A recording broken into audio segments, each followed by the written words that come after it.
Welcome to Rome. This is The Bittersweet Life with Katie Sewell and Tiffany Parks. Hello, this is The Bittersweet Life. I'm Katie Sewell. Today we offer you a little peek behind the curtain of what's happening in our bonus episodes over on the Patreon. This week we're testing your July knowledge. It's almost like going to bar trivia, but from the comfort of wherever you are right now. Tiffany, of course, was the person on deck to answer as many questions as she could, with you playing along. Here's a taste of what's happening over on the Patreon. Enjoy. All right, so this quiz is divided into several categories. There's general, there's history questions, and there is famous July birthdays. Oh, and then there's also July and pop culture, which you probably know you're not going to be great at. Just guessing. You can set me wrong. So maybe I'll give you a few questions from each one, and we'll see how you do. Okay. So let's start easy with July general questions, and hopefully those of you listening will play along. All right. Let's start really easy. What is July's birthstone? Ooh, is that supposed to be really easy?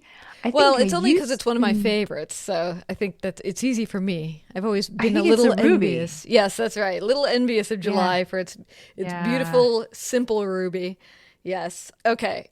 What two astrological signs can celebrate their birthday in July?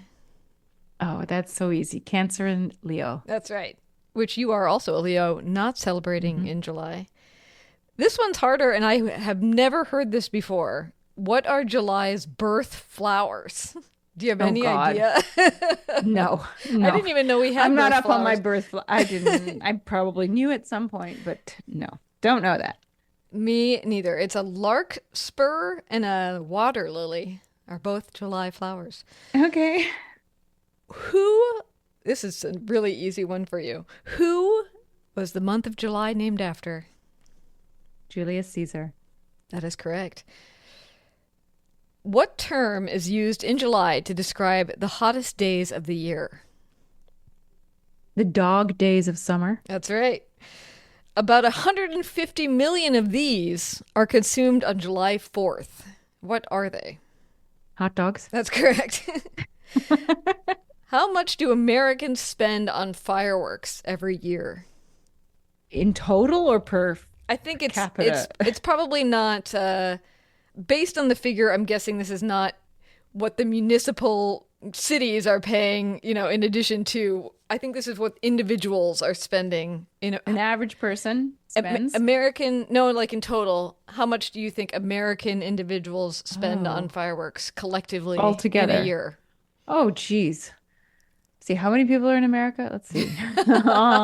Just take a stab at it. It's a round number. A very large round number. $200 million. I mean, more than that, actually. More than 200 million? I don't know where these people are getting their figures from, but yes, according to them, more. 300 million. $1 billion. Maybe that is including all the cities. I'm not sure. $1 billion. Well, no, you know what? If you think about it, like, okay, how many people was it 300 million? I don't know. That's why I said 300 million. There are 300 million Americans, right? So you're saying every American spends $1 on fireworks. I was, dividing it up, but, it's not like every single the babies aren't out there buying stuff, but that's true.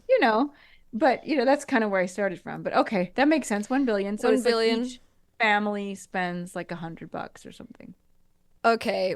How high should corn be by the 4th of July? Corn? How high? How high? This is not my area of expertise, Katie. Let me guess. Corn. 7 feet.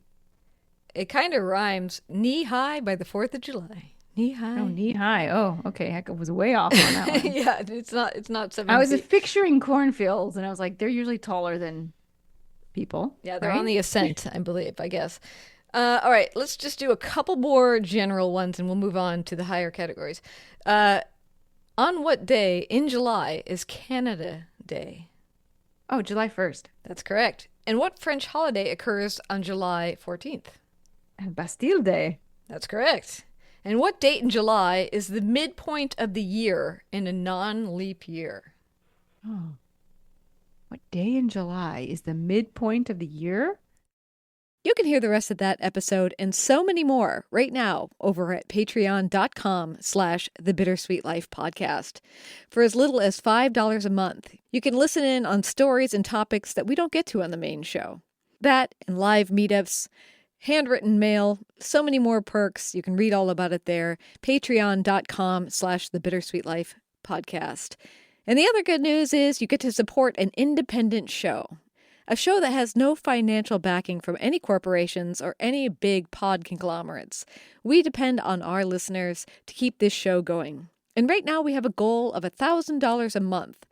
If we can count on you and other listeners to bring in $1,000 a month, will really help steady the show and let us hire the help that we need to keep it going.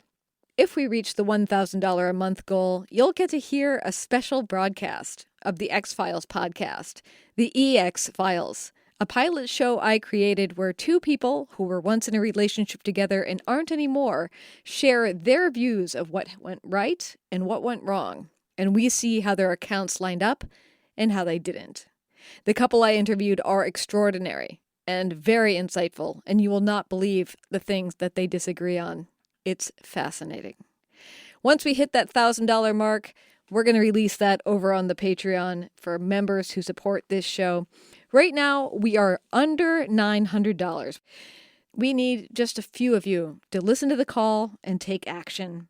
$5 a month or more will make it possible for this show to continue. Patreon.com/the Bittersweet Life podcast. There are links in the show notes. And I can't wait to say hello to those of you who decide to become the newest supporter. Hello, my name is Eula, and I'm listening from Ontario, Canada. I wanted to take a moment to share my appreciation for the Bittersweet Life, hosted by Katie and Tiffany. I do not have any connection to neither Seattle nor Rome, although one day I'd love to visit both places. But what makes this podcast special for me is the bond that Katie and Tiffany share as lifelong friends. Their conversations are heartwarming and add a unique charm to every episode. One of the aspects I appreciate the most is how they seamlessly blend fun, lighthearted topics with more profound and thought-provoking discussions. It creates a perfect balance that keeps me coming back for more.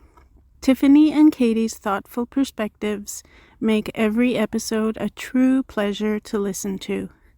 In a world filled with podcasts, The Bittersweet Life stands out as a gem thanks to the friendship, intelligence, and respect that Katie and Tiffany bring to the table. I highly recommend this podcast to anyone who enjoys a delightful blend of wit, wisdom, and genuine friendship. Thank you, Katie and Tiffany, for creating such an enriching and enjoyable podcast that has become a cherished part of my routine. I will keep listening and happily support you as long as you keep recording episodes. Bye.